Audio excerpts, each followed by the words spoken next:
આપણી આસપાસ smart watch, smart TV, drone આ બધું જ જાદુથી નથી ચાલતું. એની પાછળ છે એક ગુપ્ત ભાષા. આજે આપણે એ જ ભાષા એટલે કે એમ્બેડેડ સી ના રહસ્યો ખોલવા જઈ રહ્યા છીએ.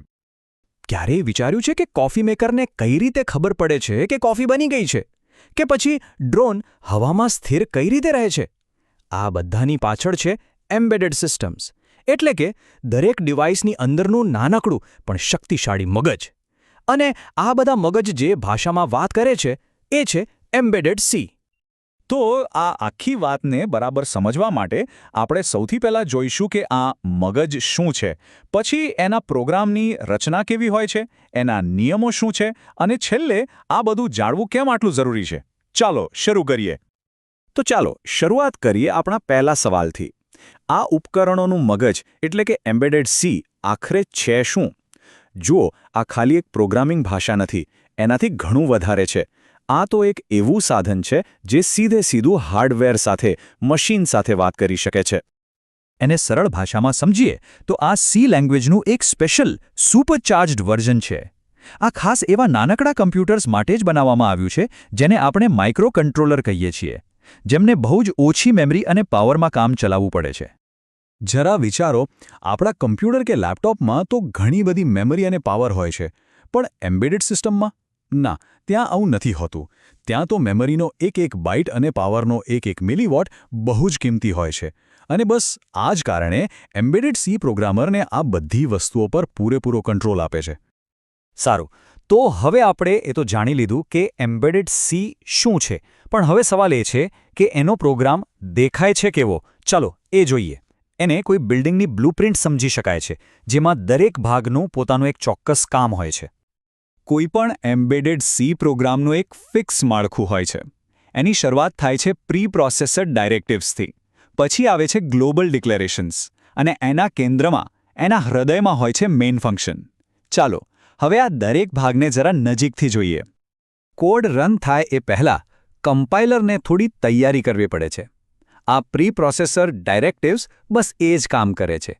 એ જાણે કે એક રસોઈયા જેવું છે, જે મુખ્ય વાનગી બનાવતા પહેલાં બધી જ જરૂરી સામગ્રી એટલે કે ફાઇલો ભેગી કરે છે અને રસોડાને તૈયાર કરે છે. હવે આ ગ્લોબલ ડિક્લેરેશન્સ શું છે? આ એવા વેરિયેબલ્સ છે જેની જરૂર પ્રોગ્રામમાં ગમે ત્યાં પડી શકે છે. એ જાણે કે માસ્ટર કી જેવું છે, જેનો ઉપયોગ કોઈ પણ કરી શકે. આમાં એવી મુખ્ય માહિતી સ્ટોર થાય છે જે આખી સિસ્ટમ માટે જરૂરી હોય, જેમ કે કોઈ સેન્સરનું તાપમાન. દરેક પ્રોગ્રામનું એક હૃદય હોય છે, ખરું ને? એમ્બેડેડ સીમાં એ હૃદય છે મેઇન ફંક્શન. બધી જ એક્શન અહીંથી શરૂ થાય છે. અને સૌથી મજાની વાત એ છે કે આ ફંક્શન મોટાભાગે એક અનંત લૂપમાં ચાલતું રહે છે. કેમ? જેથી આપણું સ્માર્ટ ડિવાઇસ ક્યારે બંધ ન થાય અને હંમેશા કામ કરવા માટે તૈયાર રહે. મેમરી. એમ્બેડેડ સિસ્ટમ્સ માટે મેમરી એટલે પૈસા જેવી છે.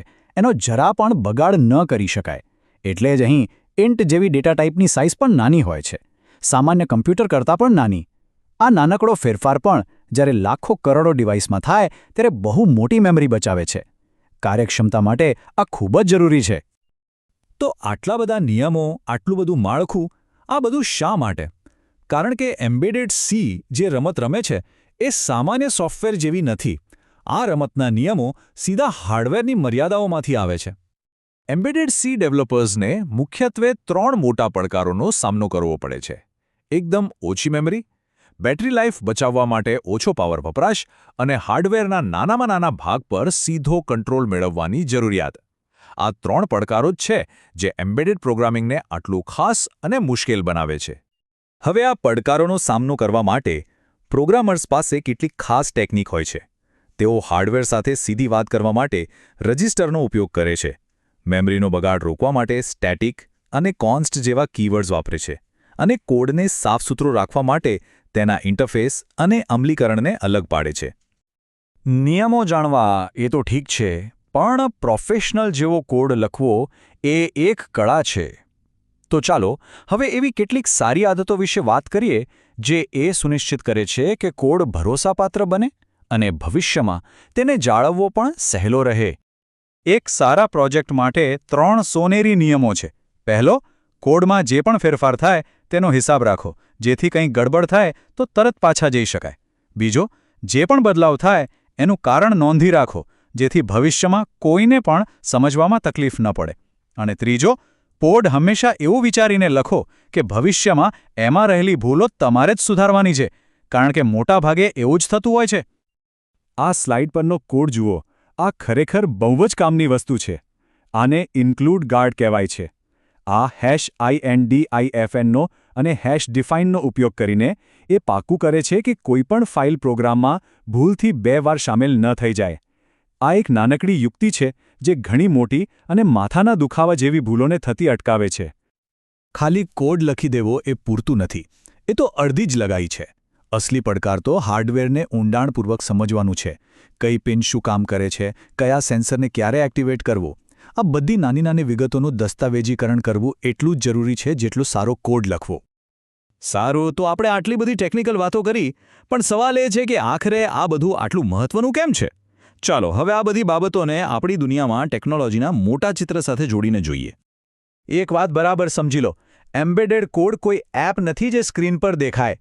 ના, આ કોડ ગાડીની બ્રેક લગાવે છે, ફેક્ટરીના રોબોટને ચલાવે છે અને હૃદયના પેસમેકરને પણ કંટ્રોલ કરે છે.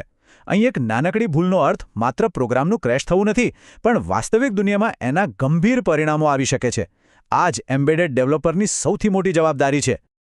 અને એટલે જ અંતે તો સારા એમ્બેડેડ કોડનું લક્ષ્ય એક જ હોય છે. એ એટલું કાર્યક્ષમ, વિશ્વસનીય અને અદૃશ્ય હોય કે એના હોવાનો અહેસાસ પણ ન થાય. એ બસ ચૂપચાપ પોતાનું કામ કરતું રહે, પરફેક્ટલી. તો અંતમાં એક વિચારવા જેવો સવાલ છે.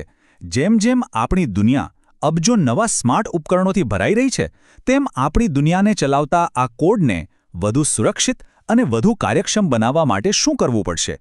આ પ્રશ્નનો જવાબ જ આપણી ટેકનોલોજીનો આવનારો રસ્તો નક્કી કરશે.